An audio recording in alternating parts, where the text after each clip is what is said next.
Hi everybody, and welcome to Talking Cars with Consumer Reports. I'm Tom Muchler. I'm Jennifer Stockburger. And I'm Gene Peterson. This episode, we're trying something a bit different. It's going to be totally about tires. We're here in our tire testing building. Bit echoey, bit drafty, but hey, cars and tires, what can go wrong? So, Gene, what do you do here? Well, this is our mecca for tire testing. This building is where we work out. You can see some tires around us today, but we're testing tires basically all year long. This year we're doing some truck tire testing. Last year, with the car behind us, the Scion FRS, we tested ultra high performance tires. And you're in charge of the tire testing here for Consumer Reports. Yeah, that's right. So basically it means we do soup to nuts testing here. I'm in charge of buying the tires, doing the marketing analysis. That means talking to the manufacturers, figuring out what we ought to be testing. And likewise, really important, figuring out what not to test, which may go away, because it takes us about a year to do a whole test program. Wow. So we really want to be testing stuff that will be out there for sale by the time we go to publication. And Jen, what do you do here? I'm in a new role, I'm the Director of Operations here at Auto Test, so it has many facets to it, but my history is in tires. That's right, you and Gene used to work together. We used to work together for a tire manufacturer, and it's my first love, so to speak, so I still try to keep involved as much as I can. Lots of time with tires. Lots of time. So what makes a good tire? What does Consumer Reports think a good tire is? Well, like many of the aspects of our vehicle testing, our child safety, it's really about the safety first. So performance in key areas like braking and handling and hydroplaning first. Then the things that matter to the individual, the noise, the ride comfort, but we would put those slightly lesser, and all-weather traction if you need it. Now, that's what we value in a tire, but when someone goes out to buy a tire, is that necessarily what they're looking for? So when you figure all the things that we do, that's not the first priority. The first knee-jerk reaction from any consumer is look at price. Yeah, they don't want to pay. Tires are not, Yeah. I know you love tires, Yeah. but tires are not sexy to most but, people. even I fall into that trap. Oh, when I'm buying tires, I can't get away from looking at the price. And so what we tell people along the same lines is what Jennifer was talking about. Be prepared. Know what you wanted to buy. Do some research. Hopefully you're coming to us to look at the all-weather performance of the tires. Then shop around, because tires are always on sales and there's always rebates. So even that Model X that you're looking at that's top rated from Consumer Reports might be a bit pricey, but if you shop around, you might get a really good price on it. Now, is what's important to so we know what's important to Consumer Reports for a tire. We know what's important to a consumer who's replacing the tires on their car. What's important to a car manufacturer? When they build a new car and they pick tires, what's important to them? Yeah, so you think of a car manufacturer, what are they looking at for? Top priority is fuel economy. So that means they're looking for a tire that has ultra low rolling resistance.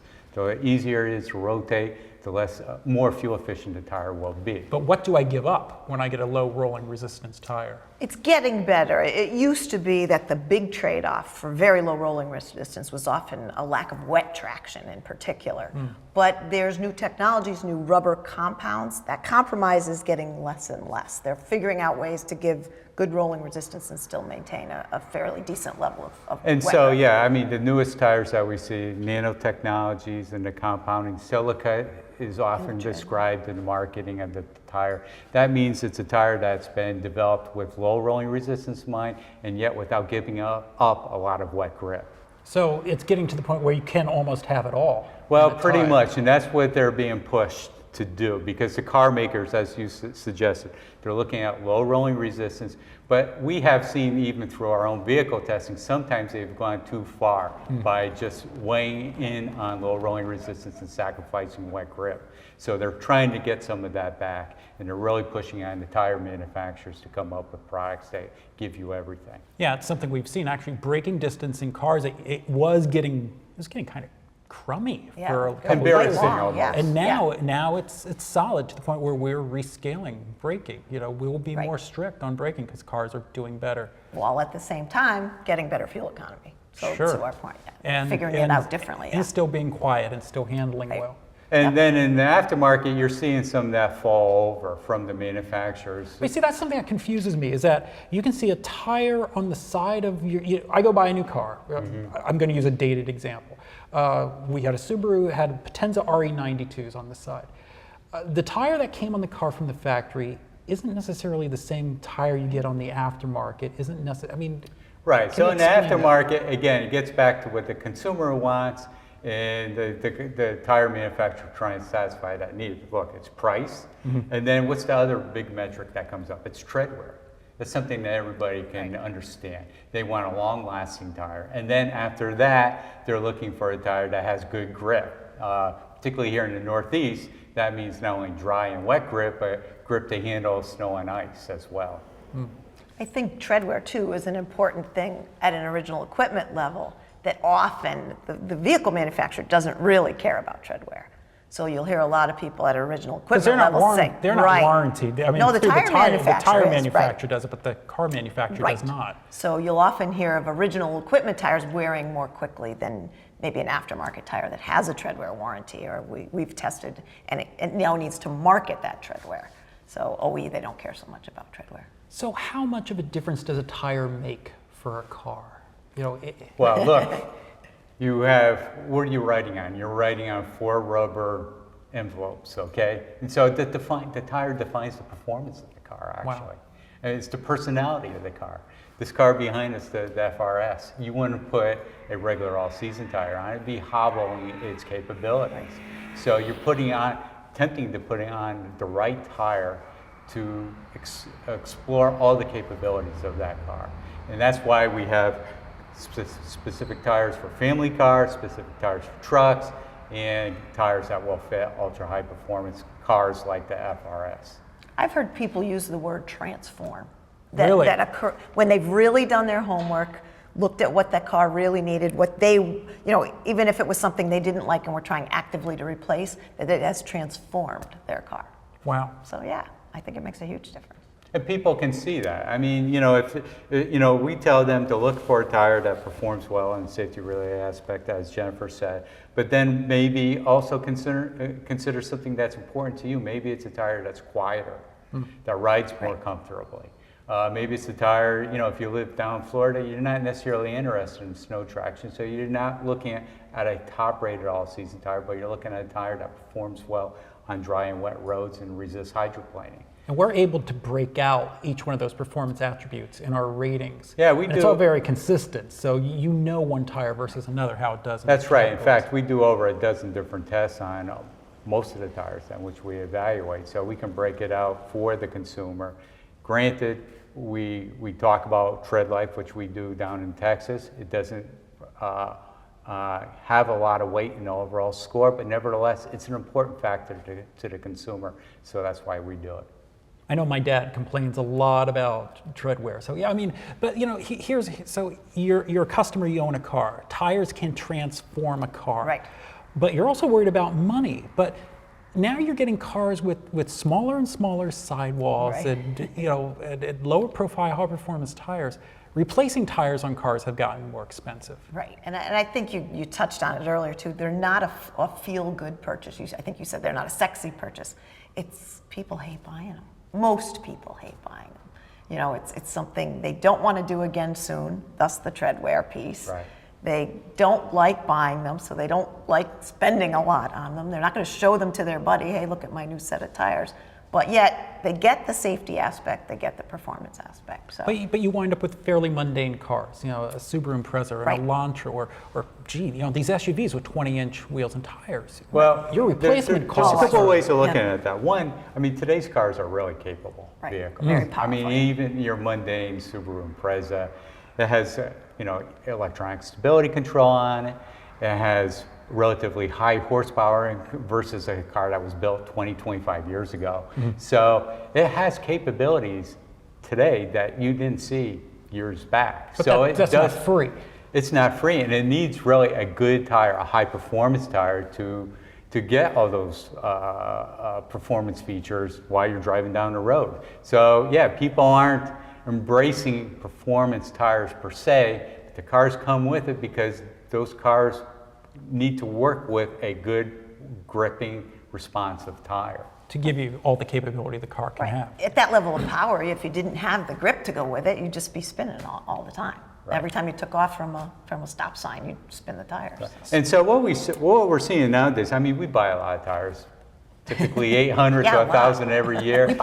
Wow. Yeah, because, you know, like you said, we have over You need a dozen. 4 of them. We need 4 of them, plus spares, plus tires for treadwear, plus tires for rolling resistance. So we buy a lot of tires. And then, you know, on top of that, when you look at what we've paid over the years, prices haven't changed a lot. In fact, when I was looking at prices of today's tires, a typical all-season tire costs about $90, okay?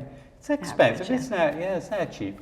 But when you look back, what we paid in 1970 era for a newfangled radial tire, it was about the same price. Really? It was astronomical what people were paying for tires back in those days. And today's tires last at least 2, maybe 3 times longer, and certainly have the performance capabilities that far exceed those tires built back in the 70s. Well, that's impressive. So, you know, today's tire is really a success story from a product standpoint. Wow.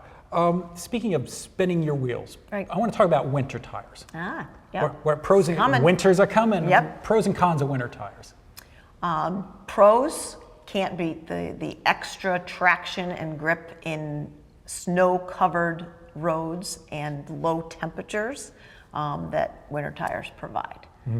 Cons, Well, there's the money. It's the money, the inconvenience of having to switch them out. And it's the dry and wet grip too. Right, that you goes give with up, that, right. You know, and even the handling. I mean, you have Because it doesn't snow every day, is Right. your point. Well, It some does- places it does, but Right. So chances are, if you live in an area like this, you're driving around most of the time on cleared roads. Right. Okay. So that means dry and wet roads, but you're driving on a tire that has relatively deep tread depth.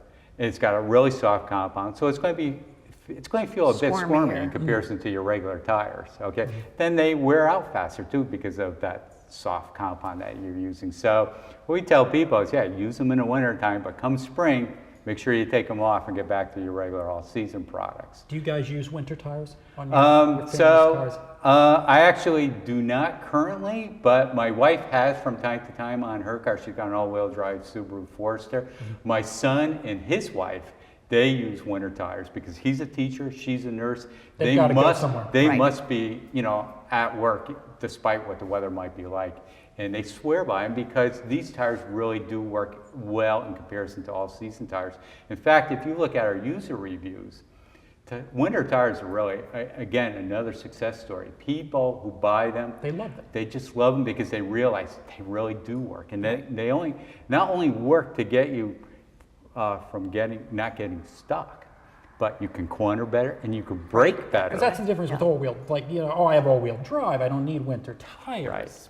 I can go. Well, yeah, the braking, Right. but So- you can't stop it. So no you're matter what. driving down Route 2 here, you know, on a winter day, you Yeah, know, which is a winter rural snowstorm. 2-lane highway, 65 miles an hour. Right, and you see a car that's been involved, unfortunately, in an accident. Chances are it's an all-wheel drive vehicle. Yeah, it's a Subaru Outback. That's Right. before stability control. That Right. went. Blew So by, they- that When blew asked by for you some 2 sort of hours guardrail. prior, or 2 miles prior, because So they had to get up and four-wheel go. drive or all-wheel drive. They were able to get up and go, but guess what? They can't stop any better than anybody else. So unless they had Right. winter tires on it, they're probably driving far beyond the means of the capabilities of the tire that they were using. Yeah. Like Jean was alluding to, we often say to people, if you're in a job, you know, like Jean's daughter-in-law, where like she's a nurse, that you have to be out before roads may be cleared, absolutely go with winter tires. Give yourself that extra traction. If you're in a position where you can call in a snow day or at least wait until roads are cleared, you can probably get by with an all-season product. I mean, I'm going to confess that, you know, for a lot of years, I mean, I had either all-season tires and snow tires, or on my Volkswagen Passat, I had summer tires, you know, balls-out summer tires, Yeah. you know, the car enthusiast summer tires, Right. and the winter. snow tires.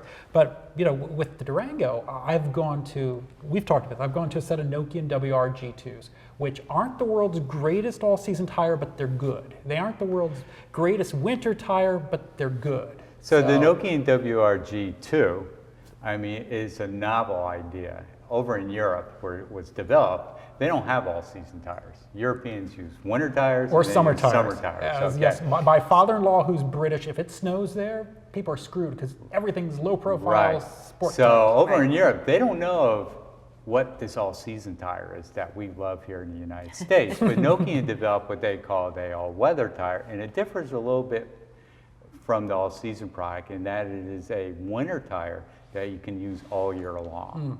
So it has the mountain and snowflake symbol on it that would denote it as a winter tire product. And so it has that traction So it capability. meets the requirements in Europe. of It meets being- our requirement as a winter tire as well as here in the States as a winter tire. And it also allows, it has a tread compound which allows you to use it all year long. So it's not quite an all-season. I think of it as an all-season hybrid type of tire. And it's something I think other manufacturers are looking at right now. Like, maybe this is the way to go because, for instance, in Canada, in Montreal, you're required to run winter tires certain times of the year. So that might be an attractive product for many Canadians to consider, particularly if they only want to buy one tire. I mean, I know I've been happy with it. Gabe has used on some of his cars. He's been happy with it. They're bloody expensive. Yeah, And They they're are. hard to find. Well, you know, distribution right now isn't that plentiful, so you're paying this supply and demand type of cycle. On the flip side, I want to talk about summer tires. Oh, okay. What do summer tires give me? Summer tires give you ultimate grip, dry and wet grip. What do I lose? Ride comfort, typically, and wear. The compound actually makes that much of a difference on ride comfort. Well, yeah, Well, it does. yeah. It's relatively stiff compound, and it's one of these compounds that activates as it warms up. So you need to get heat into it. So even on a day like today here in Connecticut, we're in the 40-degree Fahrenheit range, okay? You need to get some heat into it for it to start gripping on dry and wet roads. The other thing that means is even driving it in the wintertime, very cold temperatures. On dry roads. On dry roads, it's like driving on hockey pucks. Collapse. Because the compound just hardens up so much. So it's not really suitable, certainly for driving in the winter, and certainly for not driving on snow or ice. I mean, I've been on winter tires stuck in my driveway in a quarter-inch of snow. Right. And Just so- zzz, that zzz, just sit and spin. Yeah. It's the same reason when we're testing performance vehicles, like a Corvette or something, that we don't test below certain temperatures. Right, I know. We get YouTube comments, Right. you know, for people, wow, the car's got summer tires. You can't be out when it's cold. Yeah, we know. Right. I think you've had a great story. I think you were in a Corvette at one point and you were just demonstrating. Even driving in a Corvette around here on our test track, it's just downright clumsy Right. until you can get the tire warmed up. Hopefully, you can weigh in that balance of driving hard enough to get some heat into the tires. But if it's too cold out, you shouldn't really be driving that quickly. Yeah, I mean, I know, the new Corvette we just bought. You drive that thing out of the parking lot after it's been sitting in 30 degrees and chug, chug, chug, chug. Right. That's right. That's So- right. And what you're feeling is the tires are flat spotted until they warmed up, and then you gotta get rid of that flat spot where they've been parked on overnight. Wow. Is there a tire company, is there one tire company that stands out? Is there like a sure thing when it comes to tires? There is no sure thing, but what comes close never to that that, easy, is it? what comes close in our ratings is it's not unusual to see Michelin at the top or near the top. But they're of our usually ratings. expensive. Well, aren't they? that's the trade-off. Yeah. There's some value there because often Michelin performs well and has a good treadwear. So that's good. dollars per mile. Yeah. So, It's usually pretty good what value I tell quotient, people, but yeah. this gets back to the price thing again, is what I tell people is, look, yeah, you can save some money short term by buying a cheaper tire. But if you're buying a Michelin tire, particular tire like the LTX MNS2, a fine tire for pickup trucks and SUVs, this tire, it wears so well that, yeah, you may pay a bit more up front, but it may wear twice as long as the Double the cheaper life. tire. So when you consider, buying an extra set of the cheaper tires plus the cost of mounting and balancing of that second set, you could be saving literally hundreds of dollars, if not more, if you would just buy that Michelin tire up front. Look at the long-term savings versus the short-term savings. And you get to enjoy a good tire for all that Right. time. But as we concede, people don't like to make the long-term investment Right. too often. So, Well, and I will say, depending on how long you're going to keep the car. I mean, that's one thing. That's you know, true. you If you're figure. near the end so of if a you're 3 years lease, in or yeah. 2 years into your original equipment tires, you're leasing, or you're the type of person that trades in every 4 years. You don't need a tire that's going to go 80,000 right. And so miles. we've necessarily. even seen people who Right. have bought a tire model which had a relatively short tread life, as we Right. noted in our ratings, and they're perfectly happy with it Right. because we told them up front, this tire is not About going to wear expectation, yeah. very long. Right. But it might suit your needs, just as you say. If it's for an older car, or a car that they're not going to keep for any length of time, this might be the perfect choice. You bring up a good point when you've already said it. We totally encourage people. The top rated tire is the best balance, but it may not be for you. No, If you live in Florida, rule out the ice and snow. If you're not going to keep the car, look at the lower treadwear. Yeah, check out our ratings. Really because work with the there's ratings, a yeah. lot of information there. Right, there is. And so like the overall score, that's good for people who don't really care too much about What's tires. the best one, Yeah, right? just tell me what to buy. Right. And so they're going to look from the top to the bottom, and look at the overall score. But many of our readers will be looking at the individual ratings across our all-weather chart there. And they'll be nitpicking the right tire that fits their needs. Going back to the testing, how many tires do you think you've tested in your lifetime? So I've been here almost 19 years. And prior to that, I worked 17 years for a tire company. Literally thousands of Thousands. tires. Lots of thousands. Yeah, I can't even contemplate. Here alone, at least, we're doing, like I said, 50 to 80 models a year. We're buying upwards of 1,000 tires. So yeah, it just gets all muddled. I mean, I've been here at the track 8 years, and I start to think about the number of cars I've driven. It's probably about Mind-boggling. 1,000. Yep. And Yeah. the tires is just another. And so, that's what step. makes us a bit unique. It even makes us a bit unique among the manufacturers, because a lot of times when they're developing products, they haven't benchmarked all the tires that we've tested. But you have. We have. And so sometimes, I've heard from a major tire company like, that tire that Consumer Reports tested, maybe we ought to be testing that Right. to benchmark our new product. So it's quite interesting. And what we see, we already talked about Michelin tending to be near or at the top always, but there are a lot of other companies that surprise us and get close to the top or at the top from year to year. So it's always interesting to see what's going to So fall it's a out. dynamic market. It is a dynamic market. Highly competitive, We yeah. really see that manufacturers now are picking up how we test, because they don't have a big metric. I mean, yeah, they have their own internal research, but they're also using us as as a metric for gauging how to develop products for the aftermarket. So lots of years of testing tires, lots of years of testing cars, and obviously they overlap. We Right. use test cars to test tires. Your favorite tire test car? My favorite tire test car. I'm going to go back a few years. We did a UHP program on a High performance. BMW 5 Series. Yeah. That was that E39, that Yep. 530i. Yep. Before the iDrive, it was just, wasn't complicated. I loved that car. I think I have a picture of it in my office with me. Yeah, I recall it. Yeah, it was great, and we did a UHP program on it. Well, it was a car that we thought was fabulous. Right. It was one We of just made up an BMW's excuse to keep best, it longer, no. best cars of all time. Yeah, you yeah. know. For me, I think it would be the Focus SVT. I love the Focus Yeah, SVT. blue one, yeah. That was the car that we used for ultra high performance tire testing. It was so well balanced. It was front wheel drive, but it felt like a rear wheel Yeah, it was drive sport coupe, But it just fit like a glove, and everything just worked in harmony with all the tires that we were evaluating that year. You've had some horrible tires. You've had cobalts that have needed Well, major component replacements. I Right. mean, it's a hard life on a car. Yeah, so unfortunately, I can remember doing a skid pad testing with a Cobalt that we borrowed from the from the car program. Made it, I think, 2 or 3 laps around the course before all the Oil went to one scavenged side. to one side of the engine, and that was it That's for that. that's bad. So I kindly gave our maintenance technician back the car, and a few days later, he discovered that there was a problem with it. Yeah, I mean, we've gotten some comments online about the FRS and the BRZ of do these cars actually have enough torque to be good tire test cars? How are these cars working? No, I mean, do they have as much torque as I would like? No, but do they have enough power and do they have the finesse to evaluate these products? Absolutely. And if there was any doubt to that at all, I was at the SEMA show last week, and the FRS and the BRZ were like the car of the show. Yeah. And anything that you could graft onto the car, including bigger tires and wheels, were shown And I'm off sure on plenty those. of turbo kits too. And a lot of turbo and supercharged kits are probably going to come our way on this. So, you know, talking to a Subaru and Scion right now, yeah, we could use more power, but, you know, the chassis is just fine. Yeah.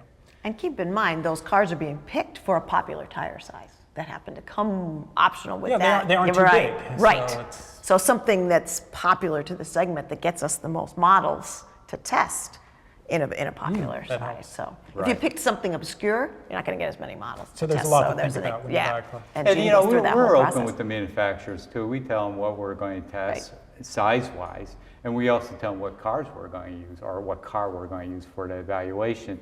I didn't hear any hesitation in using the FRS or the BRZ in our evaluations. And if there was hesitation, you'd hear it. Absolutely. And we have gone back to them and said, you know, or they've come back to us and said, I maybe don't you think ought to that's look right, at yeah. an alternate vehicle. And Right. we have looked at that and changed the vehicle based upon recommendations of many manufacturers. So to wrap up, if you had to tell people one thing about tires that they don't know, one thing they should keep in mind, what would you tell them? You know, it's funny, we just gave a tour here this morning. The one thing I said again that I say all the time, and it's small, but it's huge, is check your inflation pressure. It gives you better fuel economy. It makes them wear. It just makes the tire do what it's supposed to do. How about you, Gene? What would Well, I have to agree with Jennifer. I mean, this is one problem that the industry faces. Manufacturers grapple with, car makers grapple with, is getting people to check their tire inflation pressure. Today's tires last so long and they're so well built that people forget about them. Yeah. So they don't ever look at the tires, so they should check the inflation. Take a look at the tire. Is there any, you know, curb scuffing or blisters on the sidewall of the tire that, and if there is, go have it checked out and maybe even replace, certainly if there's any question about it. One of the big gripes though we get nowadays from people is maybe their new car doesn't come with a spare tire. And that's one thing that we're telling people they ought to check out if they're buying a new car. Ask the question if it comes with a spare, and if it doesn't, sometimes a spare tire is an optional piece of equipment that they can buy. At least be aware of what it's got Yeah, and know how to use it, right. because you know inevitably it'll be pouring rain or you'll be in heavy traffic when you do have to use these That's things. right. So Jen, Gene, I actually learned things from this show talking about tires. So I really appreciate having you guys on the show. We hope you learned a lot from this show. As always, thank you for listening.